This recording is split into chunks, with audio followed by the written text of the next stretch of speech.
Hello అండి, నమస్తే. బొబ్బట్లు చేస్తున్నానండి. అదేనండి, భక్షాలు అంటారు కదా, భక్షాలు, బొబ్బట్లు ఏదైనా సరే 2 ఒకటే. ఎంత చేయడం రాని వాళ్ళైనా చాలా ఈజీగా పూరీ కర్రతోనే చేసుకోవచ్చండి. ఎలా చేయాలో చూపిస్తాను. అంతకుముందు వీడియో పెట్టాను కాబట్టి అది మైదా పిండి, గోధుమ పిండితో పెట్టానండి. ఇది గోధుమ పిండి కాదు, మైదా పిండి కాదండి. దీన్ని పేని రవ్వ అంటారు. ఎలా చేసుకోవాలో చూపిస్తానండి. చూడండి ఎంత బాగున్నాయి కదా, టేస్ట్ కూడా అలాగే ఉన్నాయండి. ఈ పేని రవ్వ పెద్ద పెద్ద హోల్సేల్ కిరాణా షాపులలో ఎక్కడైనా సరే దొరుకుతుందండి. 1/2 కేజీ తీసుకున్నాను. దాంట్లో కొద్దిగా సాల్ట్ వేసుకోవాలి. నెయ్యి కూడా 2 స్పూన్స్ వేసుకోవాలి. వేసుకొని కొంచెం ఒకసారి కలుపుకొని తర్వాత నీళ్లు కొద్ది కొద్దిగా పోసుకుంటూ మళ్ళొకసారి మనం చపాతీ పిండి కంటే జారుడుగా, చాలా జారుడుగా కలుపుకోవాలండి.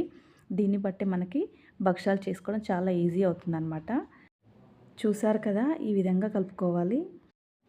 దీనిపైన మూత పెట్టి ఒక 5-10 నిమిషాలు పక్కకు పెట్టుకోవాలి. అప్పటి వరకు పూర్ణం రెడీ చేసుకుంటాను. శనగపప్పు అయితే ఒక 4 విజిల్స్ వచ్చే వరకు కుక్కర్లో పెట్టుకోవాలి. మంచిగా మెత్తగా ఉడికిపోతుంది. ఇంకా బెల్లం కూడా ఒక గ్లాస్ పప్పుకి ఒక గ్లాస్ బెల్లం తీసుకున్నానండి. స్వీట్ వద్దు, తక్కువగా కావాలి మాకు అనుకున్న వాళ్ళైతే సగం గ్లాస్ బెల్లమే తీసుకోండి. 2 ఒక్కొక్కటి తీసుకున్నాను. తర్వాత బెల్లం వాటర్లో కడిగిచ్చేసి వడపోసుకోవాలండి. ఏమైనా నలకలు ఉంటే పోతాయి కదా, అందుకని నేను వడపోసుకొని మళ్ళీ మరగబెడుతున్నాను. చూడండి, ఇలా ఈ విధంగా పాకం వచ్చింది కదా, శనగపప్పు కూడా దాంట్లో వేస్తున్నాను. మీకు మెత్తగా ఉడకలేదంటే పప్పుని ఒకసారి మిక్సీకి వేసుకోండి. పప్పు మెత్తగా లేకుంటే మనకి భక్షాలు చేయడము పూరికరతో చేస్తున్నాం కదా, అడ్డు వస్తూ ఉంటుందన్నమాట. అందుకే మిక్సీకి వేసుకోమని చెప్పాను. పప్పు గట్టిపడింది కదా, ఇప్పుడు స్టవ్ బంద్ చేసుకోవాలి. ఇంకా చల్లగైన తర్వాత ఇంకొంచెం గట్టిగా అవుతుంది. అప్పుడు ఉండ చేసుకోవడం చాలా ఈజీగా ఉంటుంది. నెయ్యి అయితే ఒక 2 స్పూన్స్ వేసుకోవాలి. నెయ్యి వేసుకోవడం వల్ల చాలా టేస్ట్ వస్తుంది. పిండి కలిపి పెట్టుకున్నాం కదా, ఇది మూత తీసి మళ్ళొకసారి కలుపుకోవాలి. చేతికి కొంచెం ఆయిల్ రాసుకోవాలి. రాసుకొని చూడండి, ఇలా ఒక ముద్ద తీసుకొని మనం ఈ విధంగా చేసుకోవాలి.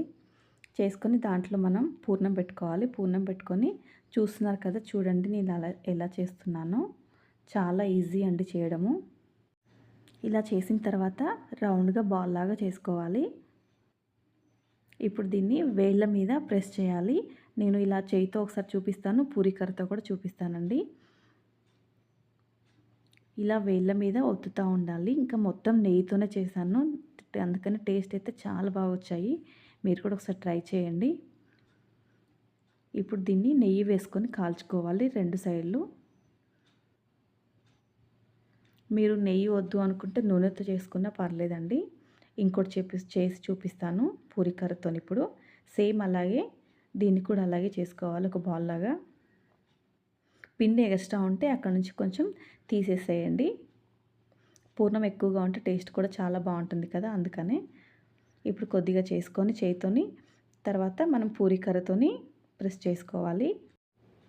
ఇలా కవర్ కొంచెం కొంచెం జరుపుకుంటూ ఇలా రౌండ్గా మనకి ఎంత పలచగా కావాలంటే అంత పలచగా చేసుకోవచ్చు. ఎంత చేయడం ఫస్ట్ టైం చేస్తున్న వాళ్ళు కూడా చాలా ఈజీగా చేసుకోవచ్చు. స్టవ్ మీద పెంక పెట్టుకొని వేడైన తర్వాత కవర్ తీసి చేతి మీద వేసుకోవాలండి భక్షాన్ని. అలా వేసుకొని పెంక మీద వేసేయచ్చు. ఒకవేళ మాకు చేతి మీద వేసుకోవడం రాదు, ఖరాబ్ అవుతుందేమో అనుకుంటే డైరెక్ట్గా కవర్ని అలా వేసేయండి పెంక మీద. ఎమ్మటే కవర్ తీసేయండి, లేకుంటే పెంక అంటుకుపోతుంది. భక్షాలు మొత్తం నెయ్యితోనే టేస్ట్ వస్తాయండి. నెయ్యి ఎంత ఎక్కువగా వేసుకుంటే అంత రుచిగా ఉంటాయి. కొంతమంది అయితే తినేటప్పుడు పైనుంచి నెయ్యి వేసుకొని కూడా తింటారండి. భక్షాలు చేయడం ఎవరి దగ్గర నేర్చుకోలేదండి. నాకు భక్షాలు అంటే చాలా ఇష్టం, అందుకని నా సొంతంగా నేనే నేర్చుకున్నాను. ఈ వీడియో నచ్చినట్లయితే like, share, subscribe. Thank you for watching.